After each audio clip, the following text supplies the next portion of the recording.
सिद्धाणं रमो आविरेयाणं नमो वज्रायाणं नमो लोये सौसाहूरम्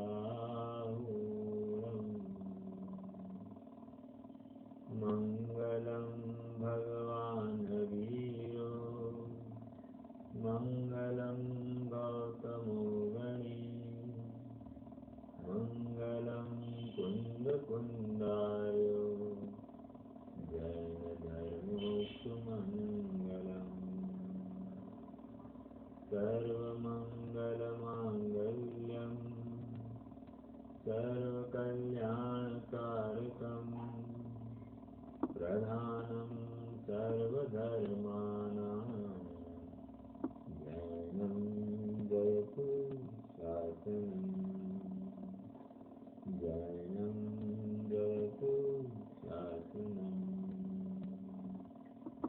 मंगलमय मंगलकरण वीतराग विज्ञान नमो ताहि जाते भये अरहंतादि महान करि मंगल करि हो महा ग्रंथ करण को काल जाते मिले समाज सब पावे निज कल्याण बहुविध विद्या गहन करी मलिन भयो निज भाव ताको होत अभाव है सहज रूप दर्शाव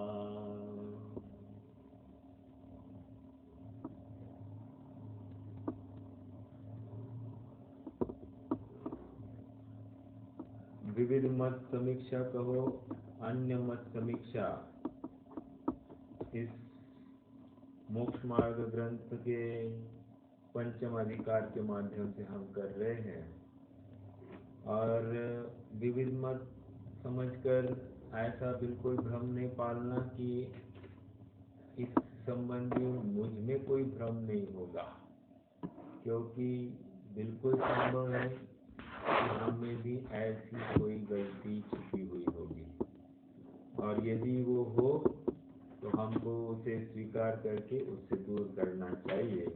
यह अपना प्रामाणिक कर्तव्य है।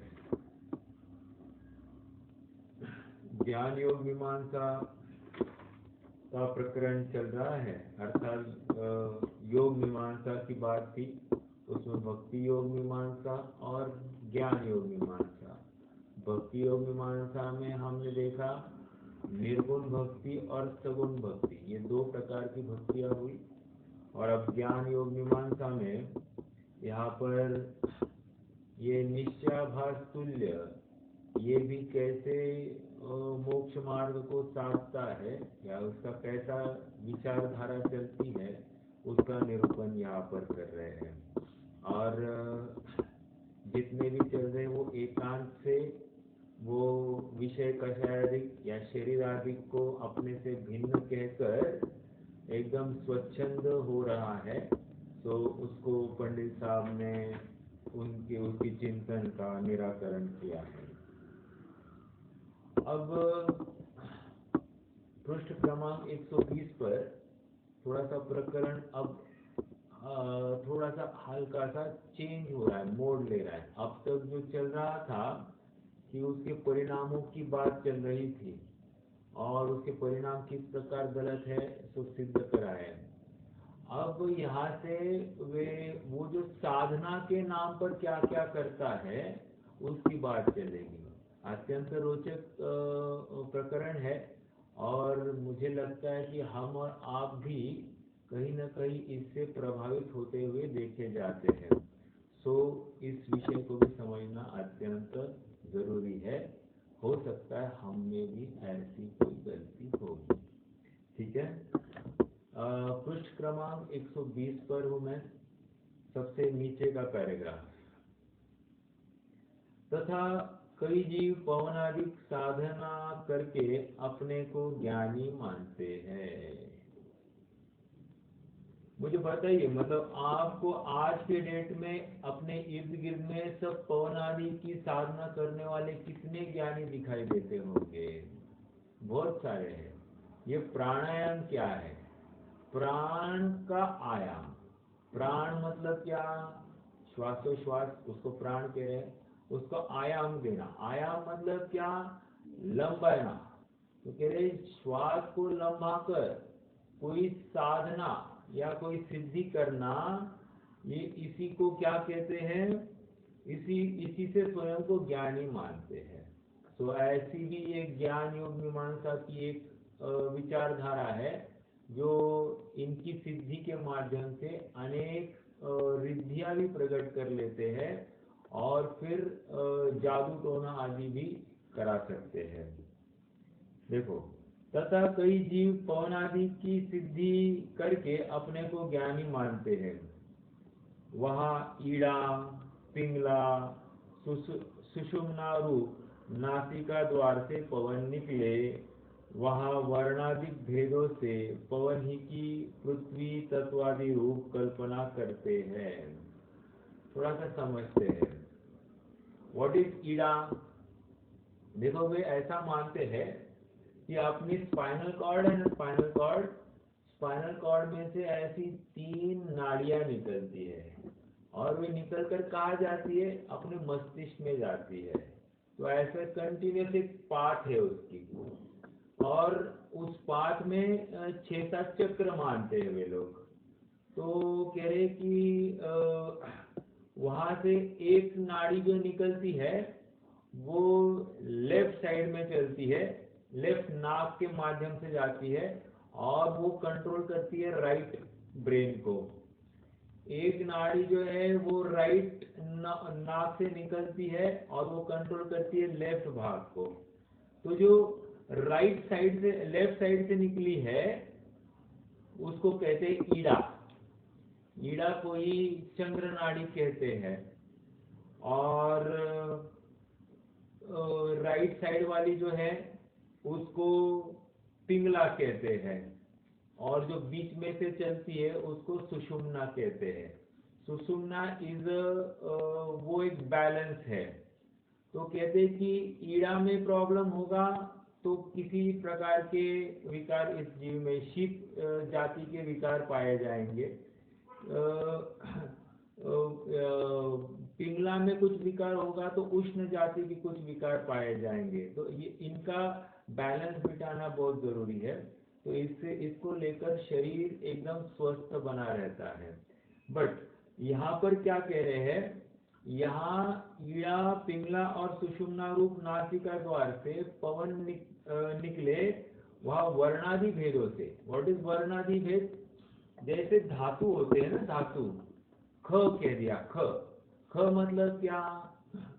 ख मतलब आकाश। समझ में आया? तो ऐसे ही वर्णादि धातु है। तो इन धातुओं के माध्यम से वो क्या करते हैं?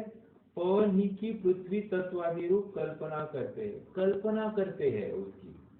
और उसके माध्यम से क्या करना? उसके विज्ञान द्वारा किंचित साधना से निमित्त का ज्ञान होता है, इसलिए जगत को इष्ट अनिष्ट बतलाते हैं। मतलब इनको न विशेष ऐसी विद्या हो जाती है कि उनको निमित्त ज्ञान भी होने लग जाता है। सहज इनके ज्ञान का क्षयोक्षम भी विशेष हो जाता है। थोड़ा सा आपको बताओ, ये जादूगर जो होते हैं ना, रघुवीर जादूगर आदि, तो ये क्या करते हैं? ये तो शो में ही कोई ऑडियंस बैठा है, ऑडियंस के गले में से हार निकाल के अपने हाथ में ले आते हैं। ऑडियंस में ऐसा कोई छोटा बच्चा होगा, चल इधर आ कहते हैं, और वो बच्चा उनके पास आ जाता है स्टेज पर। तो ये सब क्या है? ये सब विद्या है। और ये विद्या किसके बल पर सिद्ध होती है? ये इनको ऐसी ही पवन आदि की साधना करके ये ऐसी विद्याओं को सिद्ध कर लेते हैं। इतना तक होता है कि वो रास्ते पर चली हुई गाड़ी को भी रोक सकते हैं। हाँ, इतनी बात है ये विद्याओं का प्रयोग वे मात्र अपना चरितार्थ चले ऐसे शोज के माध्यम से कर सकते हैं। किसी को सताने आदि के माध्यम से करे तो फिर वो विद्या कार्यकारी नहीं होती है, सहज ऐसा उसका नियम है। लेकिन ये क्यों हुआ? ये विद्याओं के माध्यम से ऐसा करते हुए दिखाई देते हैं। देखो और एक बात बताओ आपको, जैसे विवेकानंद जो है वो उनके गुरु को एक बार मिलने गए। रामकृष्ण परमहंस उनके गुरु थे, बराबर। तो कह रहे कि उनको मिलने गए तो उन्होंने देखा कि वे जमीन से कमर के हाइट तक उनका शरीर उठ गया था, वे ध्यान अवस्था में थे। तो ये कैसे हो गया था? ये कहते हैं ये सब मतलब ये पवन आदि के माध्यम से, इसको लंबाने से, इसके कंट्रोल से इनके ऐसे विद्या प्रकट हो जाती है। तो ऐसा इनकी सिद्धि, इनके ज्ञान की विशेषता हो जाती है। और इनमें निमित्त नैमित्तिकपना या कोई जादू कहो, इन सेंस इनमें ऐसी वाक की सिद्धि या निमित्त ज्ञान भी इनको विशेष प्रकट हो जाता है। इसलिए जगत को इष्ट अनिष्ट बतलाते हैं। आप महंत कहलाते हैं, तो यह तो लौकिक कार्य हुआ। तो इस सिद्धि से क्या करते हैं? वो जगत को इष्ट अनिष्ट कल्पना कराते हैं उसमें, और स्वयं महंत, मैं महंत हूँ ऐसा भी वो कहलाते हैं। तो कह रहे सो यह तो लौकिक कार्य हुआ, और ऐसा लौकिक कार्य कहीं मोक्ष मार्ग नहीं है। समझ में आया? देखो एक जैसे अभी आपको बताओ, ये पतंजलि वाले क्या है? पतंजलि और कुछ नहीं, ये भी योग की ही साधना कराते हैं। और ना इनके ना 8 अष्टांग योग माने गए हैं। इनके क्या कहा? अष्टांग योग मानते हैं। जैसे यम, नियम, आसन, प्राणायाम, प्रत्याहार, ध्यान, धारणा, समाधि, ऐसे इनके 8 प्रकार के अष्टांग योग माने गए हैं। तो ये इनके माध्यम से पवन आदि को रोककर आदि ये विशेष सिद्धि करते हैं, और उस सिद्धि से स्वयं महंत होने को स्वयं को महंत कहलवाते हैं। तो ऐसी इनकी बात है। लेकिन स्वयं को महंत कहलवाना ये तो लौकिक कार्य हुआ, इससे मोक्ष मार्ग सिद्ध नहीं होता। देखो एक बार की बात है,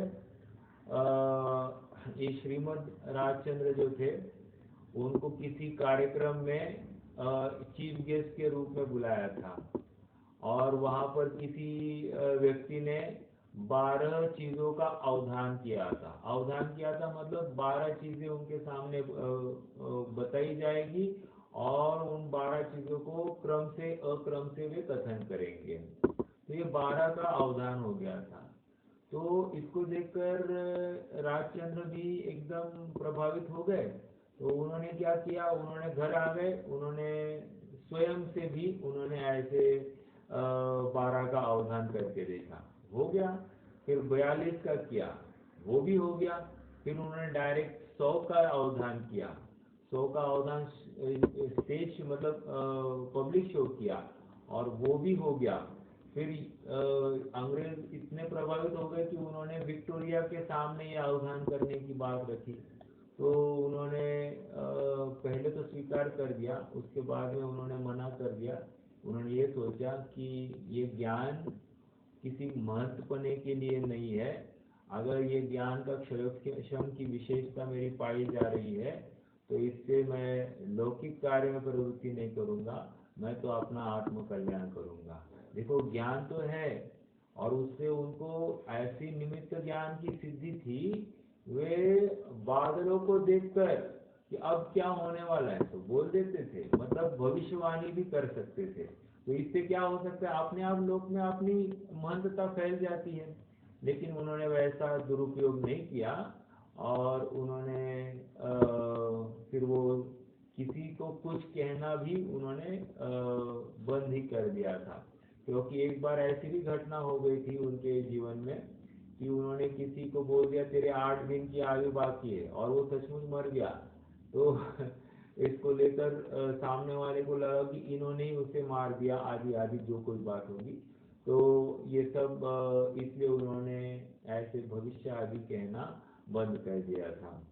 तो निष्कर्ष इतना ही है, वर्तमान में या किसी विशेष रिद्धि के माध्यम से अपने को एक ज्ञान बल प्रकट हो जाता है, तो उसका लौकिक कार्यों में उपयोग नहीं करे और वही ज्ञान बल अपने आत्म कल्याण में लगाए तो कार्यकारी, तो उसको मोक्ष मार्ग कहा जाएगा। मात्र लौकिक महंतता इसको मोक्ष मार्ग नहीं माना जाता है। लेकिन समझना, लोक में तो इस चमत्कार को नमस्कार होता है, और फिर परम कृपालु आदि आदि उपाधियां भी फिर वहां पर लग सकती है। बट हमको ऐसे बातों से अधीन नहीं होना, इसका हमको विचार करना। जीवों को इष्ट अनिष्ट बतलाकर, पेज नंबर 121 पर पहली लाइन, जीवों को इष्ट अनिष्ट बतलाकर उनके राग में बढ़ाए और अपने मान लोभादि को उत्पन्न करे, इसमें क्या सिद्धि है? अंडरलाइन, इसमें क्या सिद्धि है? मतलब लौकिक प्रयोजन की सिद्धि करने के लिए तुमने अभी अपना ज्ञान की साधना का या पवनादिक को रोककर विशेष रिद्धि प्रकट की, तो ये कोई कार्यकारी नहीं हुआ। वो तुम्हारी साधना वही कार्यकारी जिसमें अपना आत्म कल्याण हो। जिसमें आत्म कल्याण नहीं हो वो साधना भी अकार्यकारी है। और इसलिए फिर बहुत कहने से क्या है, अपन तो इसलिए बहुत लोग इतने में ज्ञान विशेष अर्जन करते हैं और फिर तत्व प्रचार के नाम पर वो यहाँ वहाँ घूमते रहते हैं, जिसमें अपना कार्य तो रह जाता है और लौकिक उद्धान की बातें कर कर वो कह रहे कि हमारे पुरुषार्थ की कमी है तो हम ये कार्य करते हैं, तो वो भी युक्त दिखाई नहीं देता है।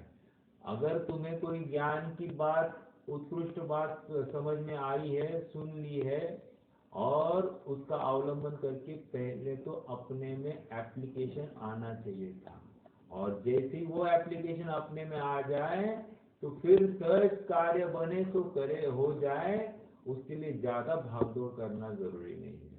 समझ में आया?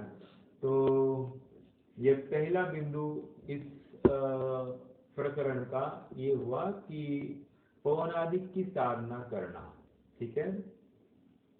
दूसरा इसी का एक्सटेंशन है, तथा प्राणायाम आदि साधन करे, पवन को चढ़ाकर समाधि लगाई कहे। देखो ऐसा हो रहा है, तो क्या करते हैं, सांस लेते हैं और नाक को स्पर्श करके वो सांस आपके कौन से यहाँ के चक्र में जाता है, ऐसा हवा पवन वहां जाती है और फिर से नाक को स्पर्श, उस पूरे वहां के पार्ट को स्पर्श करके, नाक को स्पर्श करके बाहर निकलती है, ऐसी कल्पना कराते हैं।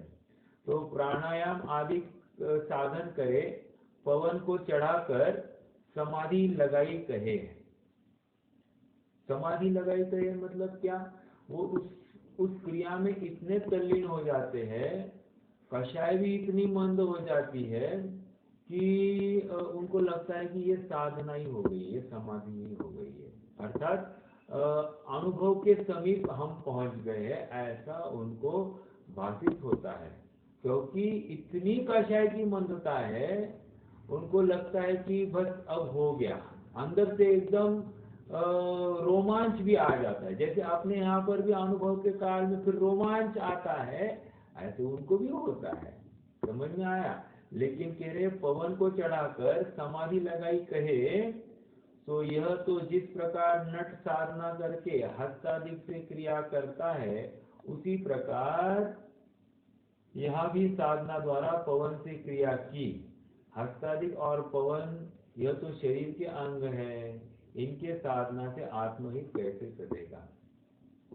कह रहे ये पवन अंदर ली, रोकी, छोड़ दी, या फिर कोई साधना हो गई, ये तो तुम शरीर के माध्यम से सब क्रिया कर रहे हो, और शरीर के माध्यम से कोई क्रिया की उसको आत्मा का कार्य हुआ ऐसा कैसे कह सकते हो।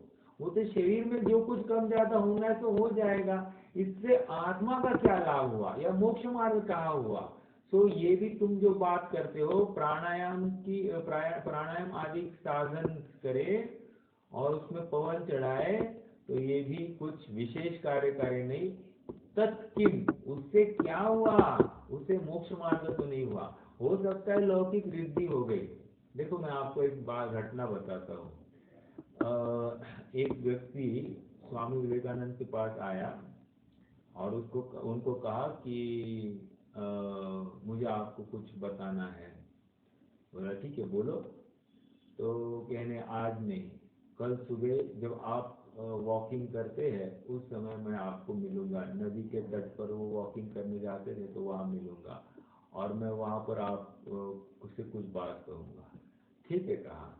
तो अगले दिन जैसे ही वो गए वहाँ पर टहलने के लिए, तो उस समय वो व्यक्ति भी आया और उसने क्या किया, उसने कहा कि पंडित जी ये मेरी, स्वामी जी मेरी ये 12 वर्ष की तपस्या है। तो हाँ ठीक है बोलो क्या है। तो उसने क्या किया, वो कुछ मंत्र का उच्चारण या कोई पवन आदि की सिद्धि करके वो पानी पर चलने लग गया, पानी पर चलने लग गया, वहां पर उस पार गया, वहां से फिर से चलते चलते पानी से यहाँ आया। बोला ये मेरी रिद्धि है, ऐसी रिद्धि मैंने प्रकट की है। तो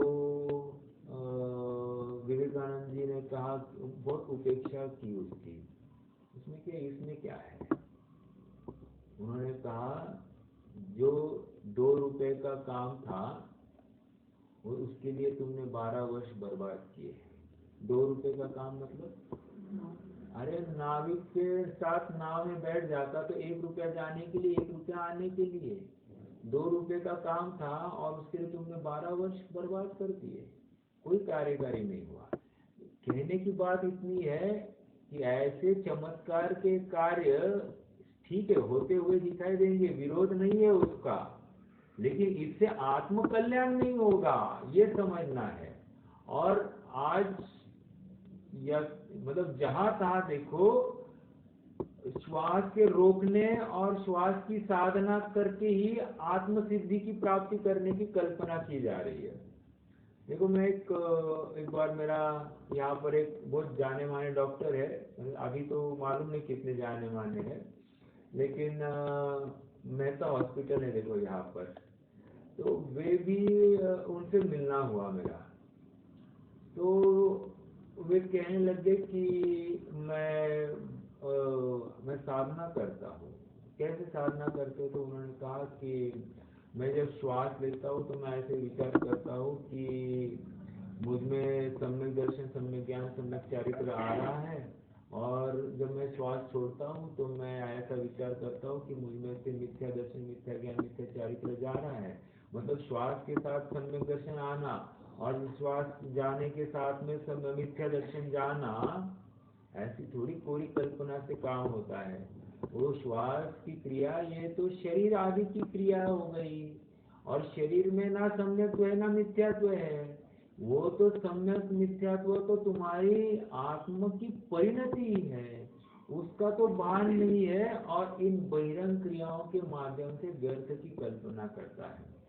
फिर दूसरी बात उन्होंने कही कि इससे और एक बात होती है, इससे ऐसा होता है कि जितना मैं सांस ज्यादा लेता हूँ और उसको रोकता हूँ, तो उससे क्या होता है कि उससे जो शरीर के सेल से, अर्थात इस शरीर के आधार से निगोदिया जीव रहते हैं, और तो निगोदिया जीव रहते हैं तो उनको ऑक्सीजन की मात्रा ज्यादा मिलेगी, तो ऑक्सीजन की मात्रा ज्यादा मिलेगी तो उनका स्वास्थ्य अच्छा रहेगा, वे अच्छे रहेंगे तो मेरे शरीर अच्छा रहेगा। मेरा शरीर अच्छा रहेगा तो मेरा भी अच्छा कार्य होगा। तो कितनी डिपेंडेंसी है ये समझ में आया? तो मतलब इस प्रकार की भ्रामक कल्पनाएं भी चलती है जीवों में, और कहीं ना कहीं हम जैन होकर हम में भी ऐसी कल्पना हो सकती है, इसका विरोध मैं बिल्कुल नहीं करता हूँ, और I am very much sure कि है। लेकिन अब वो हम किस प्रकार से स्वीकार करते इसकी बात मैं नहीं रखूंगा, लेकिन होती है, क्योंकि हमने ध्यान धारणा के नाम पर यदि कुछ सुना है तो श्वास का लेना और श्वास का छोड़ना यही सुना है। आगे चलकर आप पंडित साहब वो भी बोलने वाले हैं कि किसी चक्र को ध्याना, किसी ज्योत को ध्याना, या फिर किसी नासाग्र दृष्टि करना, आदि आदि सब बातें वे अब बताएंगे। हम धैर्य से पढ़ेंगे तो हर ऐसी कोई बात हमने जो सुनी है, जिसको हमने ध्यान समझ लिया है, तो हमको अब उससे निर्णय होगा कि हाँ ये तो शायद अपन गलत ही कर रहे हैं, ऐसा विचार बिल्कुल आएगा। या हमने जो कुछ सुना ध्यान के बारे में ऐसा ध्यान होता है तो गलत है। ठीक है, हाँ जी, बहुत इंटरेस्टिंग बात आने वाली, आगे आगे थोड़ा सा उपयोग देकर सुनना। ओके, तो ये दूसरा बिंदु हो गया, प्राणायाम आदि की साधना करें। पहला तो क्या था, वहाँ Pavan, Pavan is a form of pranayama only, लेकिन वो अष्टांग अष्टांग योग की बात थी। अब यहाँ पर एक प्रॉपर पूरा प्राणायाम की बात थी। प्राणायाम में तो सांस को एकदम ज्यादा से ज्यादा वो रोक कर रखने की बात होती है। ठीक है, चलिए, तो ये एक बात हो गई। इससे देखो फिर से ये अंडरलाइन करना है, इनके साधने से आत्महित कैसे होगा। ऊपर के पैराग्राफ में क्या है, मान लोभाधिक उत्पन्न करे, इसमें क्या सिद्धि, इसमें क्या सिद्धि मतलब कषाय उत्पन्न हुई, कषाय को तुम सिद्धि कहते हो क्या? ठीक है, तो वहां पर भी उन्होंने एकदम निग्लेक्ट कर दिया। देखो उन्होंने मना किया नहीं है कि ऐसा होता नहीं है, ये बिल्कुल नहीं। देखो उनके स्टेटमेंट में ही आपको समझ में आएगा इसमें क्या सिद्धि, इसमें क्या सिद्धि मतलब ये होती है, हमको भी मालूम है। ऐसा होते हुए भी इससे कोई उपलब्धि नहीं है, मोक्ष मार्ग कुछ प्रकट नहीं हुआ है तुम्हारे। ठीक है, ये कहना है। देखो हमारे यहाँ पर भी उपासक अंग नामक एक अंग है जो कंप्लीटली डेडिकेटेड है, किसके लिए, मंत्र तंत्र के लिए डेडिकेटेड है। तो उसमें सब मंत्रों की चर्चा है। तो ये इसका मतलब ये नहीं कि जैनियों में मंत्र तंत्र को स्वीकार नहीं किया है, उसको मिथ्यात्व माना गया है। लेकिन मंत्र तंत्र के सिद्धि से कोई आत्मा का कल्याण होने वाला नहीं है, ये समझा रहे हैं यहाँ पर। मंत्र तंत्र है, जैसे जल पर चलना है, पवन को रोकना है, या बारिश को रोकना है, ऐसे मंत्र पाए जाते हैं। देखो अपने यहाँ पर और एक था, कौन से थे मुनि, जो उन्होंने क्या किया था, वो बारिश होने वाली थी तो घड़े भीगने वाले थे, तो उन्होंने बस वो घड़ों के हाँ, घड़ों का जो समूह था, जो भट्टी थी, उसको परिक्रमा लगाई तो बारिश हो गई, मात्र उतने जगह में बारिश हुई नहीं। तो ऐसे मुनि थे, वो क्या नाम था उनका, मुझे अभी मैं ओझल हो रहा है ज्ञान से। कहने की बात इतनी है कि ऐसे मंत्र विद्या है ना, जिसके माध्यम से ये सब रोका जा सकता है। तो मंत्र की स्वीकृति है, लेकिन इससे कोई आत्म कल्याण हुआ या मोक्ष मार्ग हुआ, ये कहाँ बात ठहरी। ये तो ठीक है, एक विशिष्ट कार्य के अपन कर सकते हैं, और आज भी प्रत्यक्ष देखे जाते हैं, कोई विरोध नहीं है। लोग पैसों की वर्षा कराते हैं, या फिर अनेक अनेक पंडित साहब ने पहले कहा, या फिर अमृतचंद्र स्वामी ने कहा कि स्त्रियां विडंबना को प्राप्त होती है। तो ये कह रहे हैं ना। और क्या है, ये हिप्नोटिज्म किस चीज का नाम है या रेकी किस चीज का नाम है? वो तो बिल्कुल इसी पर्टिकुलर चीज का नाम है कि वो किसी एक स्वयं में ऐसी शक्ति ताकत वो उत्पन्न करा देते हैं। ठीक है, बट इसको लेकर आत्मकल्याण कहाँ हुआ? समझ में आया? आत्मकल्याण नहीं होता है, ये कार्य है, कार्य का विरोध नहीं, लेकिन आत्मकल्याण नहीं हुआ है ये। और इसको लेकर तू महंत होता है या मैं मोक्ष मार्गी हूँ या मैं बड़ा हूँ, अन्य मुझसे हीन है, ऐसी जो कल्पना हो गई सो मिथ्या है, इससे कुछ मोक्ष मार्ग पड़ा नहीं है। ठीक है, अब तीसरा बिंदु, अभी बहुत बढ़िया है। तथा तू कहेगा, वहां मन का विकल्प मिटता है। कहा, उस पवन आदि की सिद्धि करने में क्या होता है? मन का विकल्प मिटता है। एक, सुख उत्पन्न होता है। दो, यम के वशीभूतपना नहीं होता। तीन, यम के वशीभूतपना नहीं होता मतलब मरण नहीं होता, ऐसा कह रहे हैं। ठीक है, तीन बातें कह दी। देखो, हम भी कहते हैं क्या, मन का विकल्प मिटता है, सुख उत्पन्न होता है। कैसे? वस्तु विचारत ध्यावते मन पावे विश्राम, रसली आवत जात है अनुभवता को नाम। वो तो हम भी कह रहे हैं ना कि वस्तु विचारत ध्यावते मन पावे विश्राम, तो यहाँ पर भी कह रहे हैं मन का विकल्प मिटता है। ओके, तो हमारी जैसी बात है। दूसरा, सुख उपजे, वस्तु विचारत तो क्या हुआ? सुख उपजे, तो सुख भी उत्पन्न हो रहा है। और यहाँ पर एक बात और कही है, यम के वशीभूतपना नहीं रहता, अर्थात अब जब अनुभवता को नाम मतलब मैं स्वयं को अजरामर देखता हूँ तो मरण का भय मेरा हट जाता है, आदि आदि सब बातें अपन लगा सकते हैं। तो कह रहे ये जो बात कर रहे हैं वही बात हम भी कर रहे हैं, लेकिन ये जो हम बात कर रहे हैं तो वो यथार्थ, और ये बात कर रहा है तो मिथ्या, ऐसा कैसे? तो कह रहे पंडित साहब उसका जवाब दे रहे, कहते कि मन का विकल्प मिटता है। तो कह रहे हैं कि जिस प्रकार निद्रा में चेतना की प्रवृत्ति मिटती है, उसी प्रकार पवन आदि के साधने से तुम्हारे मन के विकल्प मिट गए हैं। क्यों? तुम्हारे अब एक गेम ही तुम्हारा उपयोग लग रहा है, वो क्या है? पवन की साधना में ही तुम्हारा उपयोग लगा है।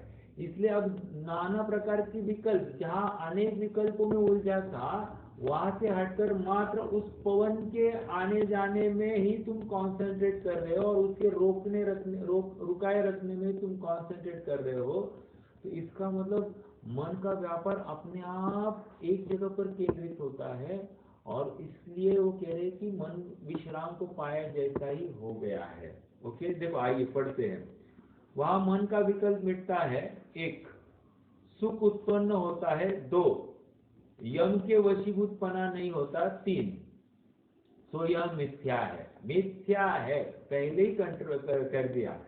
क्या है? जिस प्रकार, अब ये तर्क दे रहे पंडित साहब, जिस प्रकार निद्रा में चेतना की प्रवृत्ति मिटती है, अंडरलाइन दिस लाइन, जिस प्रकार निद्रा में चेतना की प्रवृत्ति मिटती है। What does this mean? इसका अर्थ क्या है?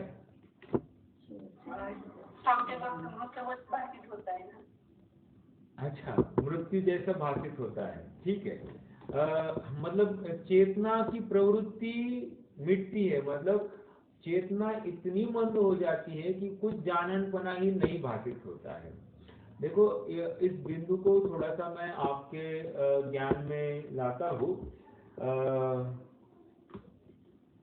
एक रतनलाल जी मुख्तार हुए, उन्होंने एक व्यक्तित्व कर्तृत्व नाम की उनकी एक रतनलाल जी मुख्तार व्यक्तित्व कर्तृत्व नामक एक उनकी लिखी कॉपी है। उसमें उन्होंने एक प्रश्न खड़ा किया है। क्या? निद्रा के समय में ज्ञान उपयोग रहता है या दर्शन उपयोग रहता है? ठीक है, क्या है? निद्रा के समय में कौन सा उपयोग रहता है, ज्ञान उपयोग या दर्शन उपयोग? बहुत ही आश्चर्यकारी यहाँ पर एक जवाब मिलेगा अपने को। तो हम पढ़ते हैं, मैं यही से पढ़ता हूँ। मेरे पास एक प्रश्नोत्तर संग्रह है, उसमें से मैं पढ़ रहा हूँ। ठीक है, इन संबंध में विभिन्न मत है। संसारी जीवों के पहले दर्शन उपयोग होता है, फिर ज्ञान उपयोग होता है। क्या कहा? संसारी जीवों के पहले दर्शन उपयोग, दंसन पूर्वम प्राणम, सरल सरल उस सूत्र का खुलासा हुआ। ये पांचों निद्राएं सर्वघाती है। ये 5 प्रकार की निद्रा है ना, निद्रा निद्रा निद्रा, प्रचला प्रचला प्रचला और ध्यान वृद्धि, ये क्या है? ये सर्वघाती प्रकृतियां है। अच्छा, तो अतः दर्शन उपयोग की बाधक है। ये निद्रा क्या करती है? दर्शन उपयोग को बाधा करती है। अतः निद्रा के काल में दर्शन उपयोग का प्रतिबंध हो जाने पर क्या हुआ? फिर निद्रा के काल में क्या हो गया? दर्शन उपयोग का प्रतिबंध हो गया। मैं इतना क्यों पढ़ रहा हूँ, आपको मुझे समझाना है, मतलब मुझे आपको बताना है कि वाई मैंने ये प्रश्न खड़ा किया और अभी हम जो टॉपिक, हमने जो पंक्ति पढ़ी उसमें क्या रिलेशन है। निद्रा के काल में दर्शन उपयोग का प्रतिबंध हो जाने पर ज्ञान उपयोग का भी विनाश सिद्ध हो जाता है। उस समय ज्ञान उपयोग भी नहीं रहता। ये नवीन बात है कि नहीं? क्योंकि हम क्या जान आए हैं अब तक, कोई न कोई उपयोग रहता ही रहता है। जीव उपयोग से रहित हुआ ही नहीं है। मतलब या तो दर्शन उपयोग या तो ज्ञान उपयोग। अब यहाँ पर क्या कह रहे हैं? दर्शन उपयोग का प्रतिबंध हुआ। कब? निद्रा में। क्यों? क्योंकि सर्वघाती प्रकृतियां है। कौन? ये 5 प्रकार की निद्राएं। तो उन्होंने क्या किया? दर्शन उपयोग के ऊपर घात कर दिया। तो दर्शन उपयोग का बाधा हो गई, दर्शन उपयोग ही नहीं रहा तो ज्ञान उपयोग भी नहीं रहेगा। क्योंकि सामान्य ही नहीं जाना तो विशेष क्या जानेगा। ओके, उस काल में अर्थात उस दोनों से रहित अवस्था में उपयोग लब्धि रूप में तो रहते हैं, व्यापार रूप नहीं होता। लब्धि और व्यापार मतलब लब्धि उपयोगों भावेंद्रियम, तो वहां पर व्यापार नहीं हो रहा है, अर्थात उपयोग रूप नहीं है, लब्धि रूप पड़ा है, दर्शन उपयोग और ज्ञान उपयोग।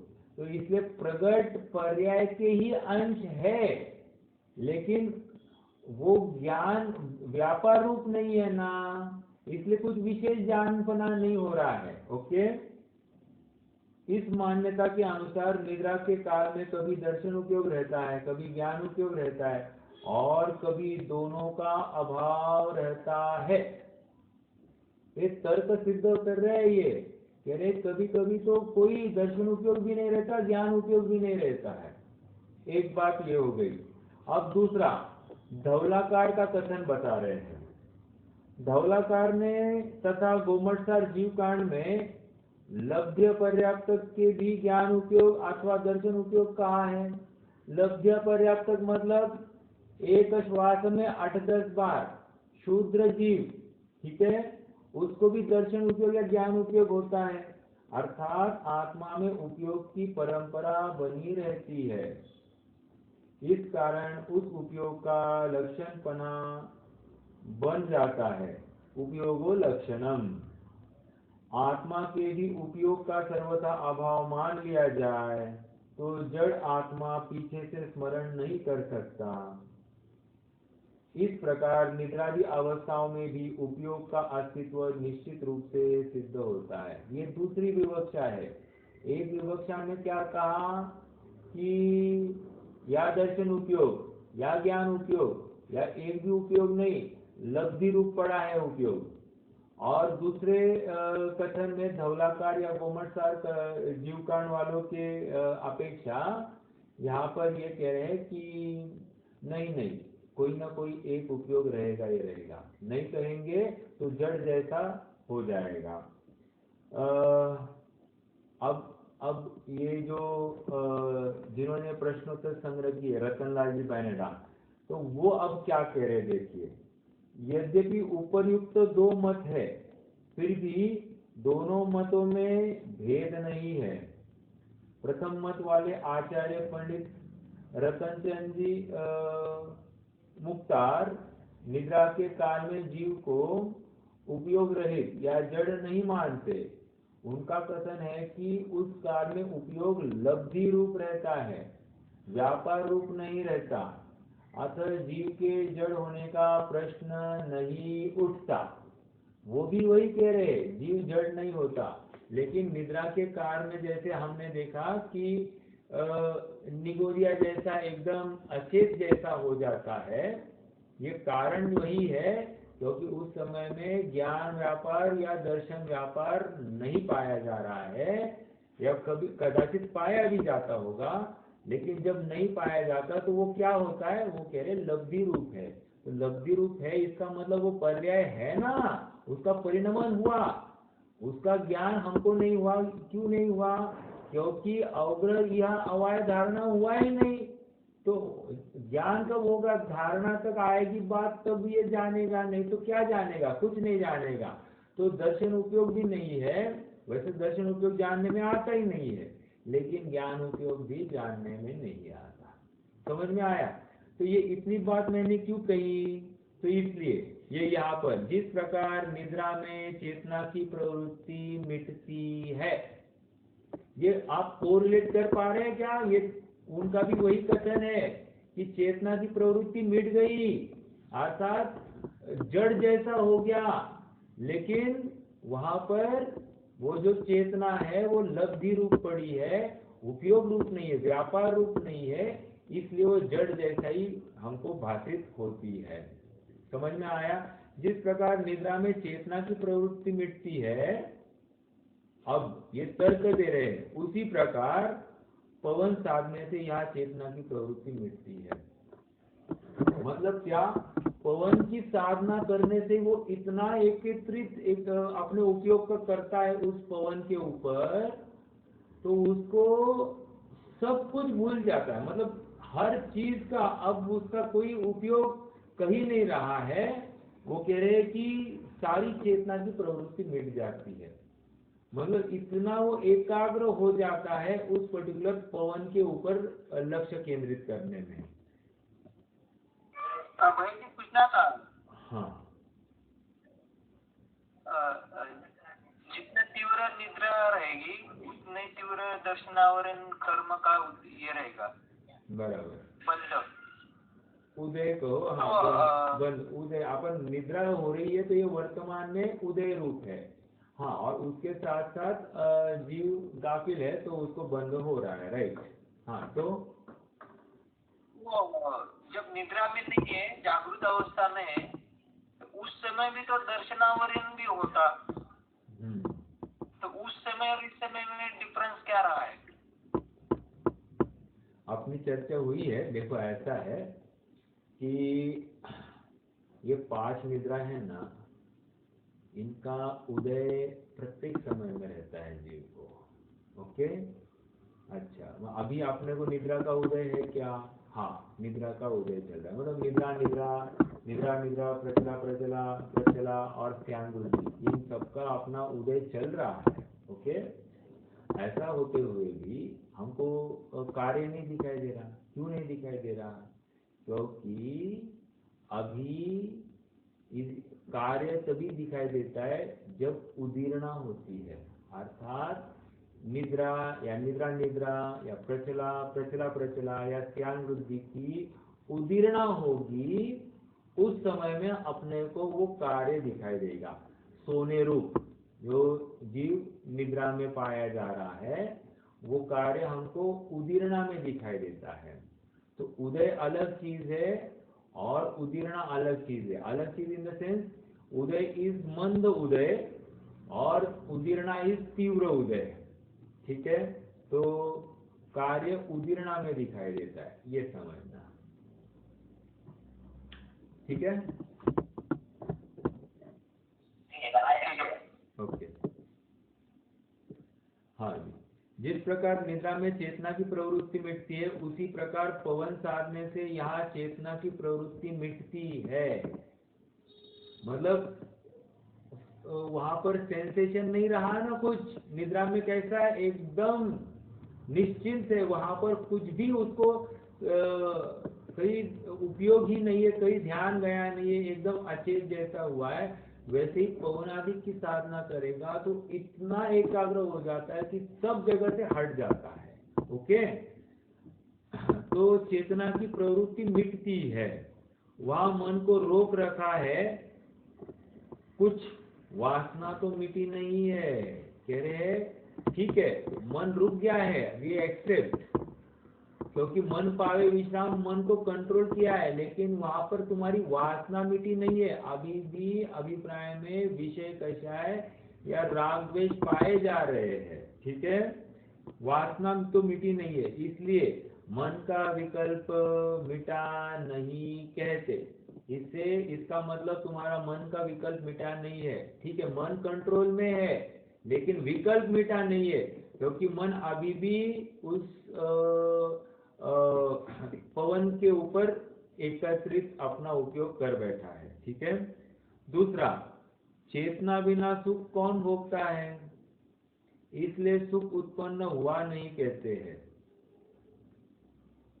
तथा इस साधना वाले भी, देखो दूसरा पॉइंट क्या था, ऊपर क्या कहा था, सुख उत्पन्न होता है, तो कह रहे चेतना अचेत हो गई है, निद्रा जैसी, निद्रा में जैसा एकदम अचेत जैसा हुआ है, वैसी चेतना एकदम मंद हो गई है, उस समय में उसको विशेष वेदन नहीं होता सुख का।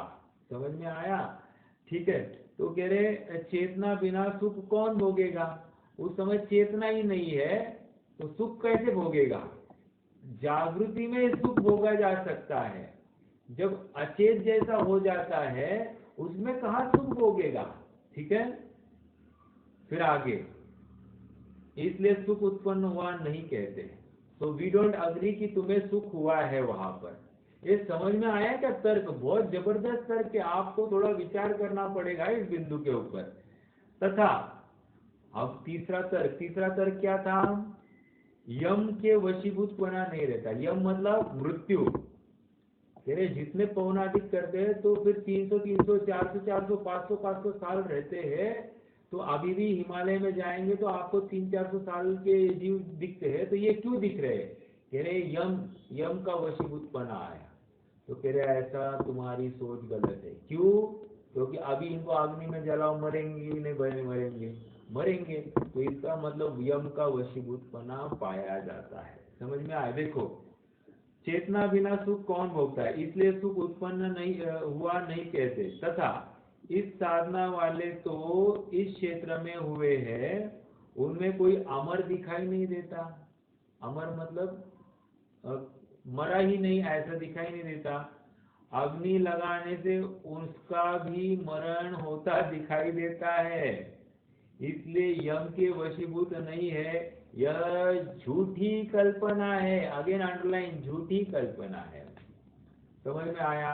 देखो, ऊपर कहा इससे क्या सिद्धि, दूसरा कहा आत्महित कहा सदेगा, और तीसरा कह रहे तुम जो इससे मन विश्राम को प्राप्त हुआ, सुख की उत्पत्ति हुई और यम के अधीनपना नहीं रहा, ऐसा जो कह रहे हो, ये हमको साफ साफ झूठी लगती है बातें। समझ में आया तर्क? थोड़ा सा आगे बढ़ेंगे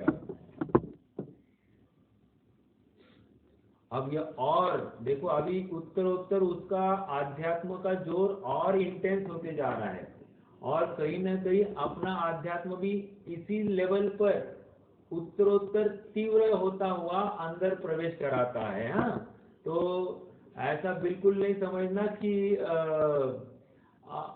अपन भी इस स्तर पर जाते होंगे तो कहीं ना कहीं हम वही रुक गए तो कार्य नहीं होगा, और हम संतुष्ट होकर वापस आ रहे हैं तो भ्रम ही पलेगा। मतलब मुझे इतना ही कहना है, मान लीजिए हम सामयिक में बैठे, सामयिक में बैठने पर हमने तत्वों का चिंतन किया, पंच परमेष्टि का स्मरण किया, एक पद धारण किया और उस पद के माध्यम से अपन उसी पद के ऊपर अपना उपयोग उसके स्वरूप में रममान करने लग गए। धीरे धीरे अपने परिणाम उस पद के तद्रूप होने लग गए।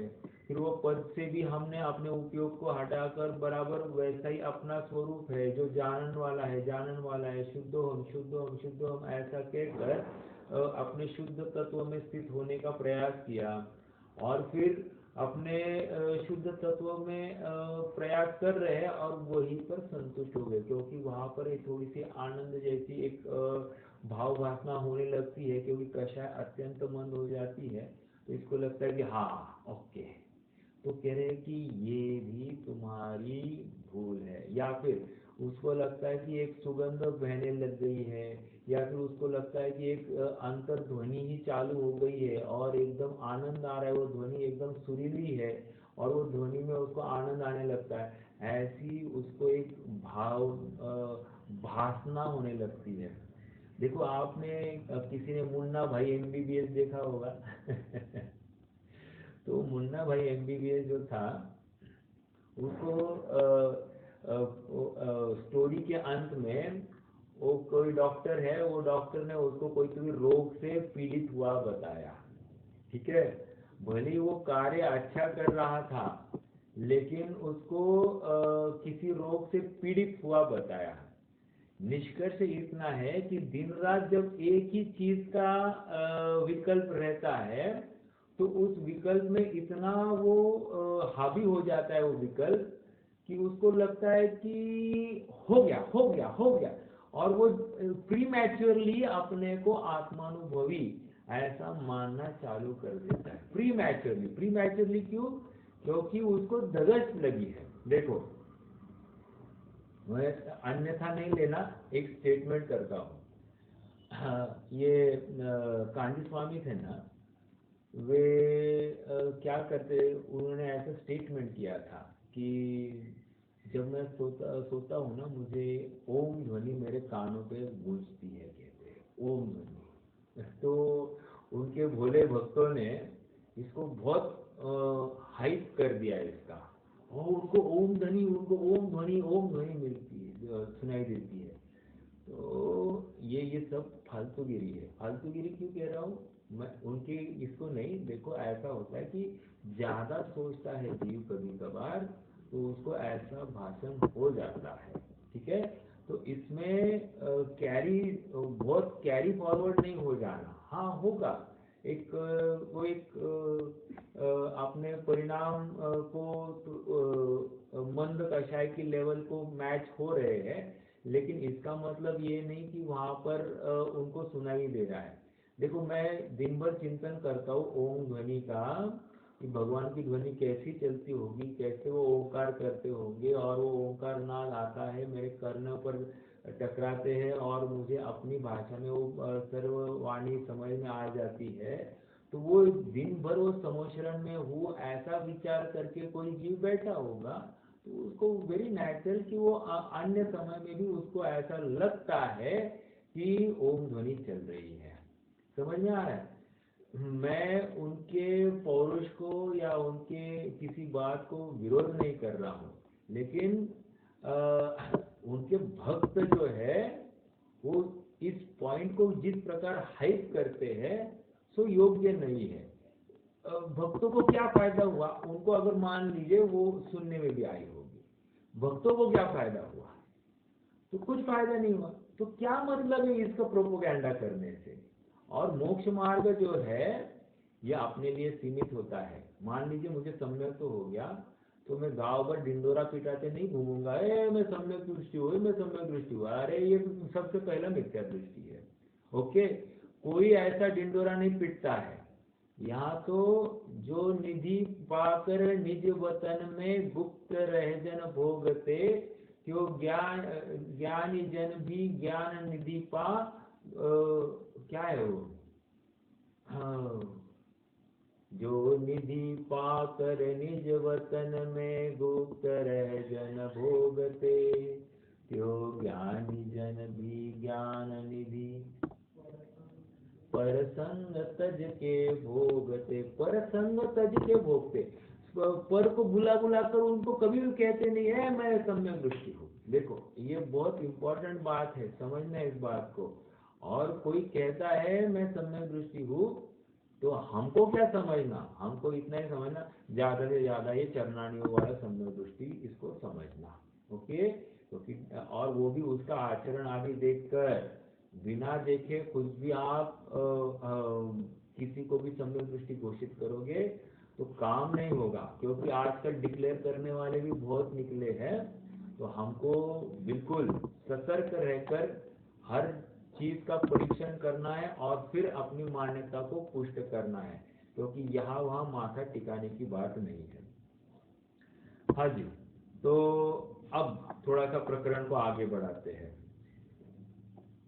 तथा जहाँ साधना में किंचित चेतना रहे और वहाँ साधना से शब्द सुने, उसे अनहद नाद बतलाया। अरे बाप रे, देखो अनहद नाद क्या है, मैं आपको थोड़ा समझाता हूँ।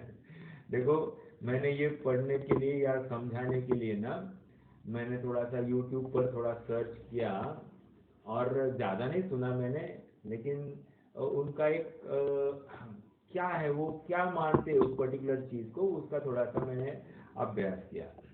तो अनहद नाद मतलब क्या है कि ये ध्यानस्थ हो जाते हैं, हवा को अंदर लेते छोड़ते, उस हवा के साथ में तद्रूप होते हैं, अपने परिणाम को हवा को लंबाते रोक के रखते हैं और फिर एकदम धीरे धीरे धीरे वो छोड़ते हैं। और फिर इसमें इतना ये हो जाते कि वो कुंभक जैसा हो जाता है। कुंभक मतलब क्या, सांस लेना ही रुक जाती है, उसको कुंभक कहते हैं। ठीक है, तो सांस लेना ही रुक जाती है वो इतना ये, और अचानक से वहां पर एकदम से वो परिणाम तद्रूप होने का वो अवसर होता है। ठीक है, तो कुंभक होने लगता है।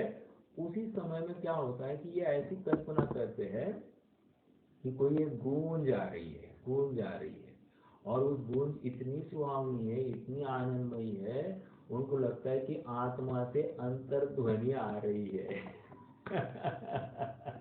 तो अंतर्ध्वनि मतलब, और फिर वो इतने, वो जो बताने वाला था ना वो भी इतना उसमें क्या मतलब, उसमें ऐसा उनका एक्सप्रेशन था कि मतलब वो कुछ अलौकिक ही है, एक निराला है, उसको तो अनुभव करना पड़ेगा।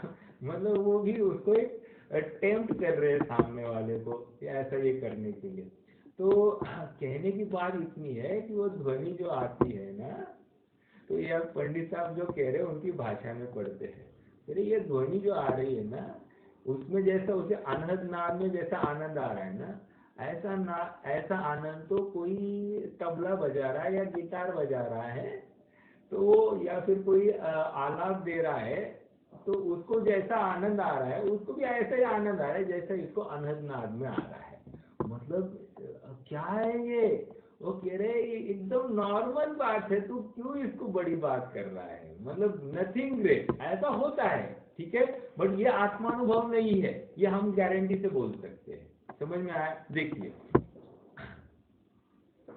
तथा जहाँ साधना में किंचित चेतना रहे वहाँ साधना से सुने, साधना से शब्द सुने, मतलब साधना करते करते एक ध्वनि आवाज, शब्द मतलब यहाँ पर एक धुन आने लगती है, शब्द सुने उसे अनहद नाद बतलाया। सो जिस प्रकार वीणादिक के शब्द सुनने से सुख मानना, वो आप देखना, वो वीणा बजा रहे हैं तन तन तन तन तन करते वो इतने तल्लीन हो जाते हैं उसमें, और फिर बिल्कुल एक रूप हो जाते हैं, मतलब उनका कंसंट्रेशन, वो हाइट ऑफ कंसंट्रेशन होता है, उपयोग का बिल्कुल एकाग्र होने की वो हाइट उत्कृष्ट सीमा हो सकती है। तो कह रहे वीणादिक शब्द सुनने से सुख मानना, उसी प्रकार उसके सुनने से सुख मानना। समझ में आ रहा? मतलब अपन मान लीजिए कोई माला फेरते फेरते भी ऐसा ये कर सकता है, उसको भी एकदम वो अंदर गया ऐसा उसको भाषित हो, लेकिन वो अंदर गया हुआ नहीं है। ठीक है, उसी प्रकार उसके सुनने से सुख मानना। यहाँ तो विषय पोषण हुआ, परमार्थ तो कुछ नहीं है। विषय पोषण हुआ मतलब क्या? हाँ, अपने कर्मेंद्रिय का विषय का पोषण हो गया। समझ में आया? मतलब कोई आवाज आ रही है, वो आवाज को कॉन्सेंट्रेट कर रहा है, तो at the end of day कहीं ना कहीं उसका विषय कर्मेंद्रिय हुआ है। समझ में आया? वो भले मन के माध्यम से कल्पना कर रहा है, लेकिन कर क्या रहा है? पुद्गल ध्वनि की तो कल्पना कर रहा है, आत्मा की थोड़ी कल्पना कर रहा है। ये समझ में आ रहा है क्या? तो पर का उपयोग रहा, इसमें क्या बड़ी बात। तो पर में तुम्हारे परिणाम तद्रूप हुए ना, और होना क्या चाहिए था? स्व में तद्रूप होने चाहिए थे, तो हुए नहीं। इसका मतलब तुम्हें क्या हुआ? भ्रम हुआ सुख होने का। ठीक है, ये समझ में आएगा? कितनी अब लॉजिकल बात हो रही है, आपको थोड़ा समझना चाहिए। और अपने यहाँ पर अध्यात्म में भी ऐसा ही है कि परिणाम बहुत तद्रूप होते हैं, ये इसमें कोई दो राय नहीं। और हम भी ऐसे ही कथन करते हैं, वे भी यही कथन कर रहे हैं, लेकिन उनके कथन में कहीं ना कहीं दोष निकलता है। और हम भी अगर इसी तर्ज पर चल रहे आगे, तो हम भी कहीं ना कहीं भटक रहे हैं, ऐसा समझना चाहिए। अनहदनाद बदला, सॉरी नीचे है ना। तथा पवन के प्रविष्ट होने में सोहम, नहीं मैं आगे बढ़ गया ना। उसी प्रकार उसके सुनने से सुख मानना, यह तो विषय पोषण हुआ, परमार्थ से तो कुछ नहीं है। आगे, तथा पवन के निकलने प्रविष्ट होने में सोहम ऐसा शब्द की कल्पना करके उसे अजपा जाप कहते हैं। व्हाट इज अजपा जाप? थोड़ा सा मैं समझाता हूँ। देखो, मैं श्रीपाल हूँ, ऐसा जाप करने के लिए मुझे कितना उपयोग लगाना पड़ेगा? कोई नहीं, ये निरंतर जाप चल रहा है। कोई निद्रा में पूछे, ए श्रीपाल कौन है? मैं हूँ। समझ में आया? मतलब इतना जागरूक। कोई बस श्रीपाल है क्या? मैं सोया हूँ, एकदम निद्रा में हूँ, श्रीपाल है क्या, इतना ही बोले तो एकदम से जागरूक हो। और कोई जागरूक क्यों नहीं हो रहा है? क्योंकि निरंतर अजपा जाप चल रहा है कि मैं श्रीपाल हूँ। समझ में आया? तो आप ये क्या कह रहे हैं? तथा पवन के निकलने प्रविष्ट होने में सोहम ऐसे शब्द की कल्पना करके उसे अजपा जाप कहते हैं। सोहम सोहम सोहम सोहम सोहम चल रहा है। क्या है सोहम? तो सो मैं हूँ, सो मैं हूँ, मतलब मैं, ऐसा कह रहे। ठीक है, सोहम। इसका अगले पैराग्राफ में इसका और खुलासा होने वाला है, अपन अभी तो इतना पढ़ेंगे। ठीक है, ऐसा शब्द की कल्पना करके उसे अजपा जाप कहते हैं। सो जिस प्रकार तीतर के शब्द में तू ही शब्द की कल्पना करते हैं, कहीं तीतर अर्थ अवधारण कर ऐसा शब्द नहीं कहता, उसी प्रकार यहाँ सोहम शब्द की कल्पना है। देखो क्या कह रहे हैं। जैसे कोई बिल्ली है, तीतर छोड़ दीजिए। तीतर क्या है? तीतर एक पक्षी है। तितर तितर तितर तितर ऐसा वो एक चिल्लाते जाता है। ठीक है, और वो पक्षी किसी के लिए, मतलब कबूतर जैसा पक्षी होता है, और वो किसी को, मतलब अन्य पक्षियों को फंसाने के लिए, छल से लाने के लिए उसका यूज किया जाता है। ठीक है, वॉट एवर इट इज। मैं तो ये कह रहा हूँ, ये तीतर शब्द का उच्चारण करके कह रहे हैं कि उसमें तीतर तीतर तीतर, इसमें अपने परिणाम को तद्रूप कर रहे हैं। तो तू ही तू ही तू ही तू ही तू ही तू ही तू ही, ऐसा वो उसका टू ही ऐसी एक वो आवाज करते हैं। तो तीतर पक्षी थोड़ी ऐसे शब्द निकालता है, हम निकाल रहे हैं। जैसे देखो, बिल्ली क्या करती है? म्याओ में आ ऊ, म्याओ म्याओ म्याओ कर रही है। और शब्द किसने किया? हमने निकाले। बिल्ली को थोड़ी मालूम है ये शब्द क्या है, म्याओ म्याओ करना। तो हम क्या कहते हैं? बिल्ली कैसे कहती? म्याओ।